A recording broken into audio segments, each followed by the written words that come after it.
अस्सलाम वालेकुम प्यारे बच्चों। आज मैं आपको मूसा की एक और कहानी सुनाऊंगी। कहानी का नाम है मूसा और खोया हुआ डायनासोर। एक गांव में एक प्यारा और समझदार लड़का रहता था जिसका नाम मूसा था। एक दिन जब वो जंगल के करीब खेल रहा था, उसने एक अजीब सी आवाज सुनी, पर पर। मूसा ने पीछे मुड़ के देखा और उसकी आंखें हैरत से बड़ी हो गईं। पेड़ों के पीछे एक बड़ा हरे रंग का डायनासोर खड़ा था। वो उदास और परेशान लग रहा था। मूसा ने हिम्मत से डायनासोर को सलाम किया। अस्सलाम वालेकुम। वालेकुम अस्सलाम, डायनासोर ने जवाब दिया। मूसा हैरान रह गया। तुम बात कर सकते हो? डायनासोर बोला, जी हाँ, मेरा नाम डायनो है। और मेरा नाम मूसा है। मूसा ने भी अपना नाम बताया। फिर डायनो ने बताया कि मैं अपने दोस्तों के साथ खेल रहा था, लेकिन रास्ते में खो गया। अब मुझे समझ नहीं आ रहा कि अपने घर कैसे जाऊं। मूसा ने डायनो से कहा, डायनो, घर से निकलते वक्त हमेशा ये दुआ, बिस्मिल्लाहि तवक्कलतु अलल्लाहि ला हौला वला कुव्वता इल्ला बिल्लाह पढ़ के निकला करो। अल्लाह रास्ते में तुम्हारी हिफाजत करेगा। डायनो ने दुआ सुन के कहा, शुक्रिया मूसा, अब मैं हमेशा याद रखूंगा। फिर मूसा ने कहा, फिक्र मत करो डायनो, हम तुम्हारा घर ढूंढ लेंगे। डायनो की आंखें चमक उठीं। सच मूसा, लेकिन हम ढूंढेंगे कैसे?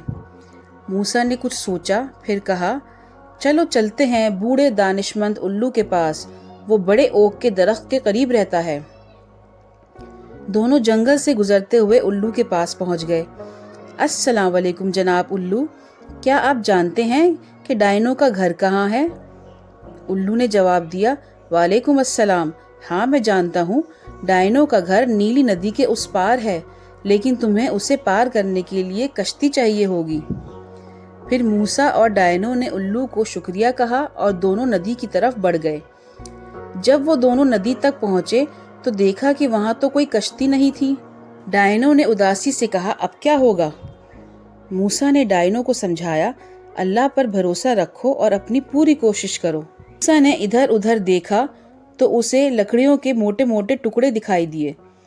तो मूसा ने कहा, आओ एक राफ्ट बनाते हैं। दोनों ने मिलकर मेहनत से एक मजबूत राफ्ट बनाई और उस पर सफर करते हुए नदी को पार कर लिया। कुछ देर बाद वो डायनो के जंगल पहुंच गए। डायनो के दोस्त उसे देखकर खुशी से उछलने लगे। डायनो बोला, शुक्रिया मूसा, तुमने मुझे मोहब्बत, सब्र और अल्लाह पर भरोसे का सबक दिया है। मूसा मुस्कुराया, इस्लाम हमें यही सिखाता है, मेहरबानी करो और हमेशा दूसरों की मदद करो। मूसा ने डायनो को अलविदा कहा और फिर अपने घर लौट आया, दिल में एक अच्छी बात का सुकून लेकर। तो बच्चों, कैसी लगी मूसा की ये कहानी?